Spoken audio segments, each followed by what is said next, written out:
Property manager faces civil lawsuit. Utah bill seeks stiffer penalties. And your weekend weather forecast coming up with highs, lows, and everything you need to know for the days ahead. You're watching St. George News at 5, brought to you by our studio sponsor, We Win Injury Law. Good afternoon, I'm Monica McLaughlin. A Cedar City property manager facing multiple felony charges for alleged financial crimes is now the subject of a civil lawsuit seeking to recover more than $750,000 in missing funds. The lawsuit, filed by Velocity Holdings, LLC, accuses Blake Cousins and his company, Stress Free Property Management, of improperly handling homeowners association funds through unauthorized transfers and fraudulent bank accounts. Prosecutors say nearly $1.9 million in suspicious transfers have been identified, though not all are missing. Cousins remains in custody without bail, with a court hearing now set for March 11th. A Utah bill enhancing penalties for retail theft and organized crime passed a key committee with unanimous support, moving closer to becoming law. For more on how HB 38 could impact criminal sentencing and law enforcement efforts across the state, here's Cody Blowers. A House bill that could have sweeping changes to criminal offenses across the state just received a favorable recommendation by the House Law Enforcement and Criminal Justice Committee that held a hearing on Monday.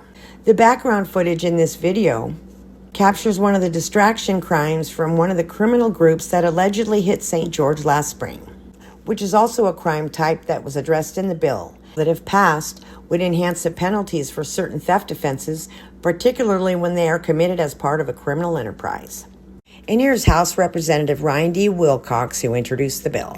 Notice a big retail piece to this for those who are running gangs often from out of state, but where they're coordinating to defraud our retail establishments.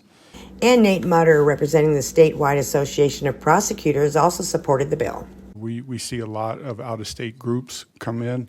Oftentimes, they've been caught and convicted for committing these crimes in other areas, just maybe not here in Utah. And here is David Spatafor from the Utah Retail Merchants Association, who said this. Retailers have been a part of putting this bill together and are very supportive. The gift card provisions are modernizing our statute to ensure that gift card theft and fraud are crimes in the state of Utah. And Mark Moffitt from the Criminal Defense Lawyers Association had serious concerns about the bill. One of the significant concerns we have is the breadth of the bill, and it relates to the group enhancement. You just heard Mr. Nutter talk about the group enhancement. It used to be that the group enhancement was 3 or more persons. This has taken it down to 2 or more persons. And when a crime is committed with 2 or more persons, or basically 3, it's a situation where it can have broad application. Young people do stupid things in groups. And we understand where Representative Wilcox is trying to go here and who he's trying to target. But the concern that we have is that individuals that are not really intended to be swept within its ambit. The revised bill is currently scheduled for a third reading in the House. Thanks, Cody. Now let's take a look at your weekend weather forecast, brought to you by Casablanca Resort and Casino. Currently in St. George, it's cloudy at 67. Tonight, expect a low of 44. Tomorrow, Saturday, will be sunny with a high of 65 and a low of 36. Sunday brings a mix of clouds and sunshine with a high of 62 and a low of 41. Over in Mesquite, it's mostly sunny at 71 degrees. Tonight's low will be around 46. Saturday will be sunny with a high of 68 and a low of 41. Sunday will be partly sunny and high of 66 and a low of 44. For Cedar City, it's mostly sunny at 51 degrees. Expect a chilly night with a low of 28. Saturday will be sunny with a high of 50 and a low of 20. Sunday will have brilliant sunshine with a high of 46 and a low of 27. Washington County continues to address growing mental health concerns with a new intensive outpatient program set to open this spring in Washington City. Here's Nick Fiala for more on how Integrated Healing Centers aims to fill gaps in mental health care for teens and adults. Integrated Healing Centers is an intensive outpatient program which plans to open a new building in Washington City later this spring. The program will specialize in treating anxiety, depression, and trauma for individuals ages 13 and up in age-specific groups. Chad Balagna, a co-founder and director of the program's outreach and admissions, recently spoke on his prior work experience and what he hopes to accomplish at the new center. Again, there haven't been a lot of resources here in St. George.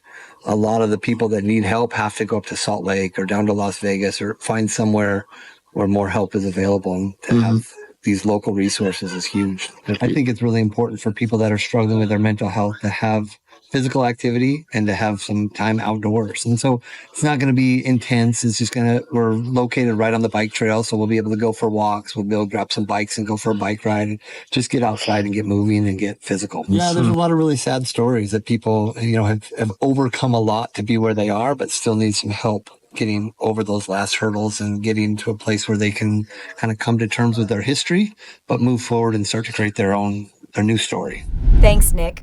A new water accounting system is helping Utah farmers like Kimball Holt conserve water while increasing crop yield, challenging long-standing laws that incentivized overuse. For more on how this method could change farming practices statewide, here's Alicia Lundgren. Kimball Holt hosted a bus tour of the Holt Dairy Farm in Newcastle for the Utah Hay and Forage Symposium. He touched on topics such as beef and dairy cow breeds, their plans for capturing methane to generate electricity, and the way they manage their water use, which Holt says has allowed the farm to conserve. He added that Utah's laws have historically encouraged overuse. We went to the state and said, we need more flexibility. And they said, well, we're not sure how to do that and so forth. And finally, in the end, we converted our water to commercial water, but we have to measure every single gallon that comes out of every single well. And we said, we'll take less water if we can have more flexibility. Holt Dairy Farm uses the Roswell accounting method, which allots it a certain amount of water over 5 years, as Holt explains. You can save and use it next year, or you can overuse 1 year and pull it from the next. It's kind of a 5-year water averaging, which is allows us the flexibility to farm. With droughts and wet years, it allows us some really good flexibility. That program has been a huge benefit for us to be able to grow more crop with less water. Holt said this method has allowed the farm to reduce its water use by about 15% and to expand to more water-efficient crops.